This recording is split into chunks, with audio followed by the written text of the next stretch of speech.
also want to start off like Sam to say, praise the Lord that we have come back, that He has helped us in our trip we have taken. Vreau să spun și eu, la fel ca și Sami, slavă să fie lui Dumnezeu pentru că ne-a ajutat să ajungem înapoi din această experiență în care am fost, unde am fost. I'm not a preacher. I don't have a lot to say. Nu sunt predicator, nu am multe lucruri de spus. But there is definitely a lot to say about India. Dar sunt sigur multe lucruri de spus despre India.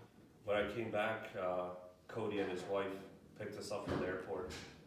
Când am venit înapoi, Cody și cu soția lui ne-a adus de la aeroport. And we had many stories to share with them. Și am avut multe lucruri la care le-am împărtășit cu ei. I took some time yesterday to look through some of the pictures I have taken. I took about 600-700 pictures. Am uitat ieri la unele dintre pozele care le-am făcut. Am făcut vreo 600-700 de poze. And I split them up into different categories. Și le-am împărțit în categorii diferite. And one folder says, The Real India. Și într-un fișier spune India adevărată. And the reason I say that is because as a tourist, we go there and we see these massive monuments that majority of the people go visit. Și spun lucrul acesta pentru că ca și turist când mergi acolo vezi monumentele aceste mari care majoritatea turiștilor le vizitează. They're wonders of the world, such as the Taj Mahal. Sunt minunile lumii precum Taj Mahal. There is palaces and forts and monuments to their gods. Sunt palate și fortificări și monumente pentru Dumnezeii lor. And this is how we started our trip there. Și așa am început și noi excursia noastră acolo. We ended up in a place of India called Kazakhstan. Am ajuns într-un loc în India care se numea Kazakhstan. Is the poorest part of India. Este cea mai săracă parte din India. And over there, it is said that the Romanian gypsies come from this part of the country. Și acolo se spune că țiganilor din România vin din partea aceasta a țării, a Indiei. So maybe I felt a slight connection. Poate am simțit o conexie mică. But over there it was interesting for Sam and I because people were very poor, but they're also very happy. Și a fost foarte interesant pentru Sami și pentru mine acolo, pentru că cu toate că oamenii sunt foarte săraci, sunt foarte fericiți. They want to share with you the food they had made. Of course, you have to pay for it.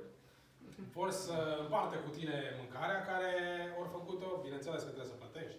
They invite you to ride their camels and elephants. Te invită să te urci pe cămilele lor și pe elefanților, să mergi cu ele. There was a time where Sam wanted to ride an elephant, so we followed someone through a small slum to go find his elephant. A fost un timp când Sami a vrut să meargă pe un elefant.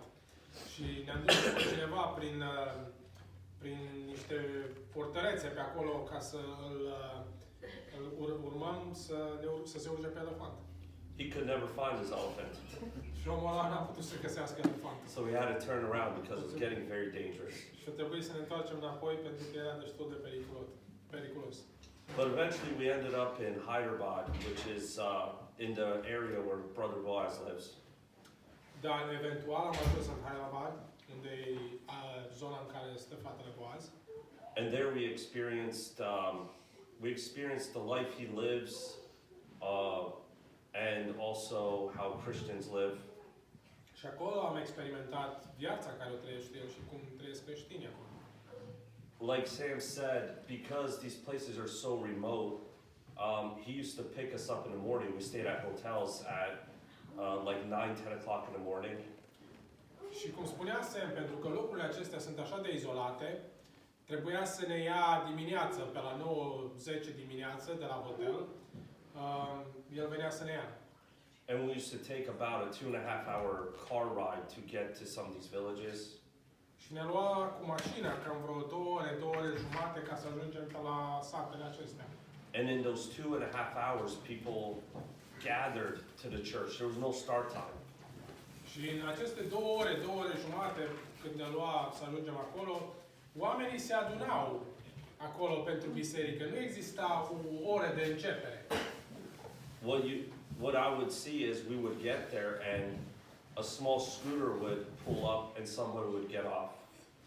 Ce am văzut e că odată ce ajungeam acolo, o motocicletă mică venea și cineva se dădea jos de pe ea. Or a truck would come, a dump truck, and 3 people would jump out of the back. Sau un troc venea, un troc cu basculantă și 2-3 oameni stăreau din spate în jos. And that's how everybody ended up at church from different villages. Și așa veneau oamenii din diferite sate la biserică. Most of them didn't have any shoes.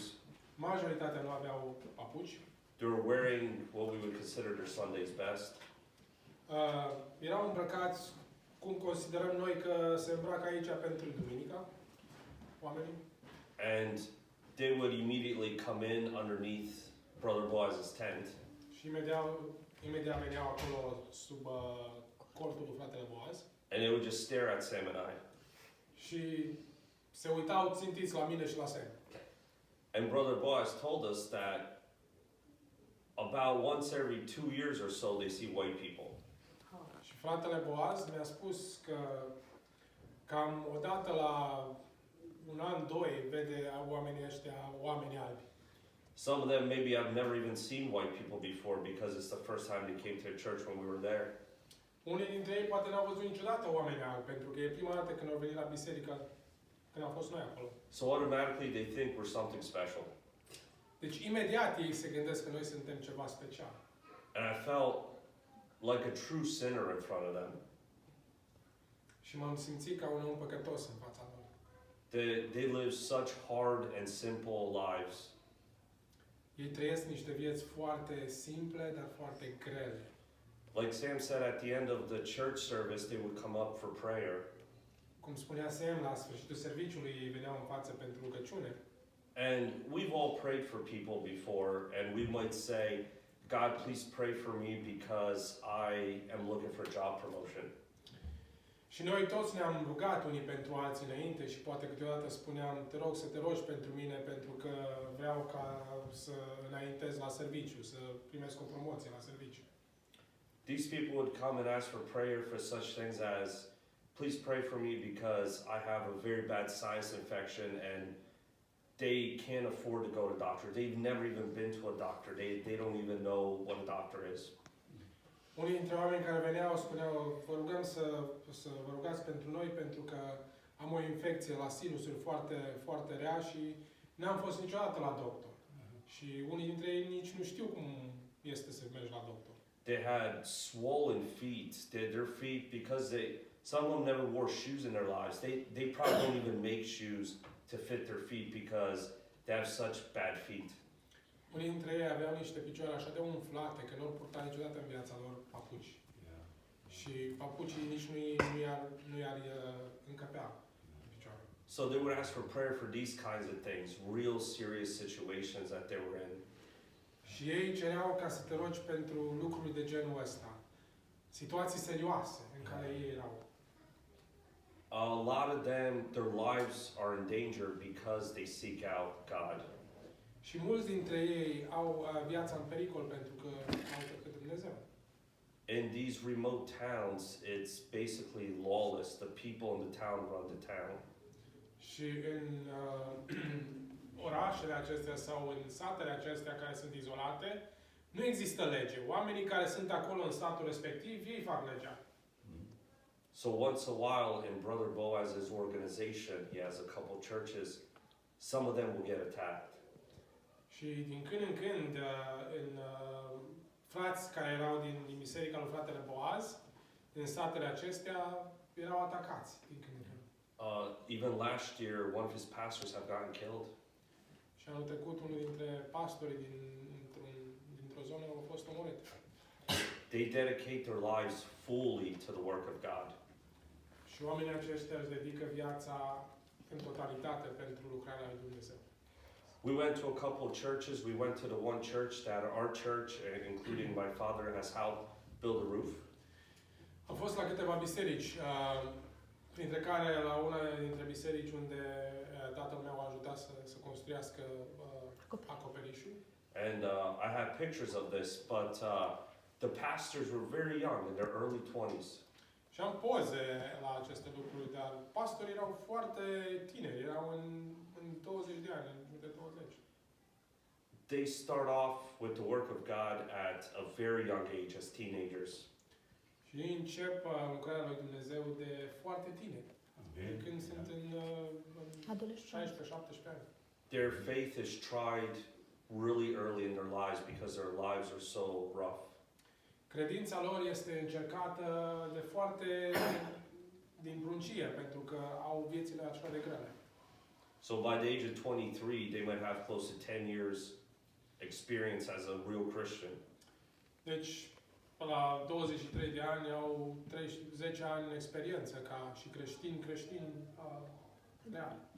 Then we also went to the church that had an opening that we helped build, that Sam had mentioned. Și am fost atunci și la o biserică care avea o deschidere, care noi am ajutat să construiască.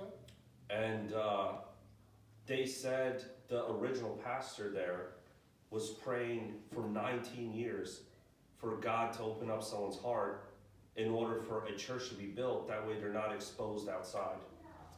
Și spunea că pastorul de acolo zicea că de 19 ani se ruga la Dumnezeu ca să deschidă Dumnezeu inima cuiva, ca să se poată construiască o biserică acolo, ca să nu se roage afară.